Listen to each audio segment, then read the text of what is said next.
نہیں لے پاتا، دنیا کے بلانے پہ قدم کو آگے بڑھا دیتا ہے تو نوجوان دنیا دار بن کر کے رہ جاتا ہے، اور اسی وقت میں اگر دنیا کو ٹھکرا دیتا ہے اور دین کی طرف اپنا قدم بڑھا دیتا ہے تو یقیناً وہ نوجوان دیندار ہو جایا کرتا ہے۔ آج کا نوجوان،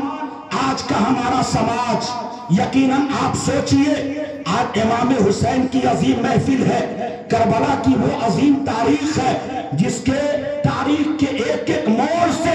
ہماری زندگی کی اصلاح ہوتی ہے، جس سے ہمیں سبق ملتا ہے، جس سے ہمیں پیغام ملتا ہے۔ آئیے آقا امام حسین کی بارگاہ میں، آج دنیا کو دولت پسند ہے، آج دنیا کو عیش و آرام پسند ہے، آج دنیا دولت کی فاروانی چاہتی ہے، لیکن آئیے ذرا دیکھیے وہ نبی کا خاندان ہے، اب دولتوں کی لالچ دی جا رہی ہے، وہ نبی کا خاندان ہے، حکومت کی لالچ دی جا رہی ہے، وہ نبی کا خاندان ہے، عیش و آرام کی لالچ دی جا رہی ہے، لیکن نبی کے نواسوں نے دنیا کے عیش و آرام، دنیا کی دولت، دنیا کی حکومت کو اپنے پاؤں سے ٹھوکر مار دیا، اور ٹھوکر مار کر کے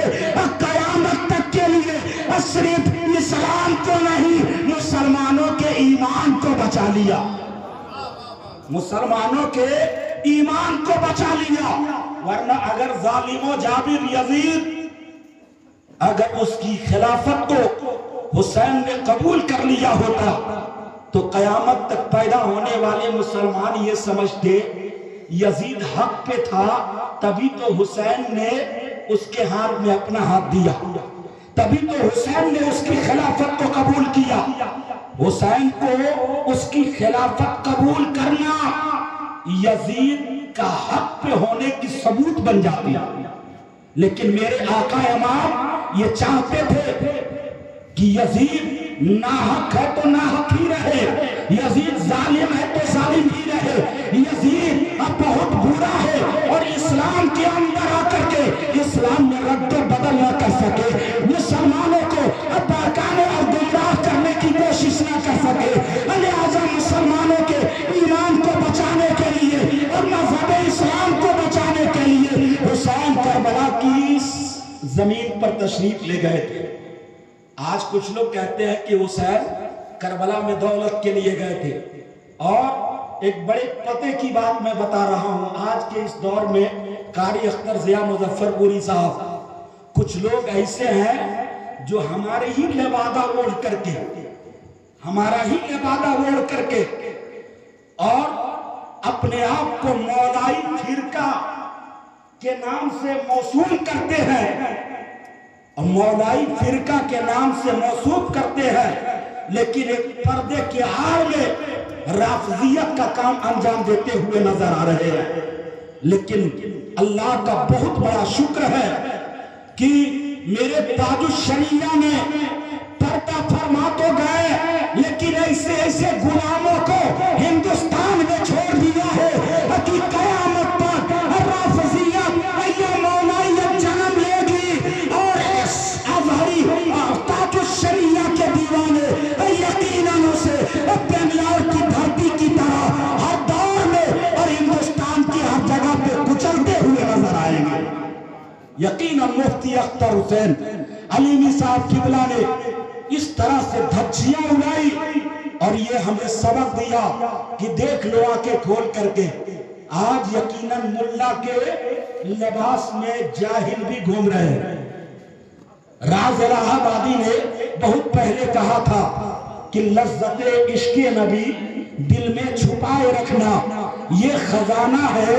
لوٹیروں سے بچائے رکھنا، اور آج جاہل بھی ہے،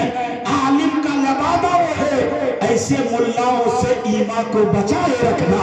ایسے ملاؤں سے ایمان کو بچائے رکھنا۔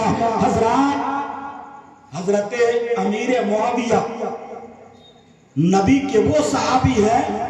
جن کا شمار نبی کے رازدار صحابہ میں ہوتا ہے۔ حضرت امیر معاویہ جن کا مقام اتنا اونچا ہے،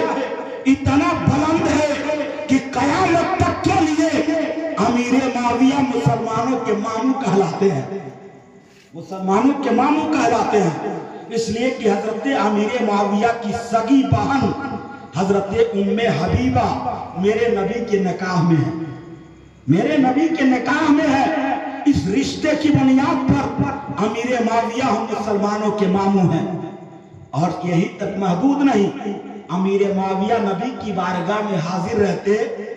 جبریل امین جو قرآن لے کے آتے نبی کو پڑھ کے سناتے، میرے نبی فرماتے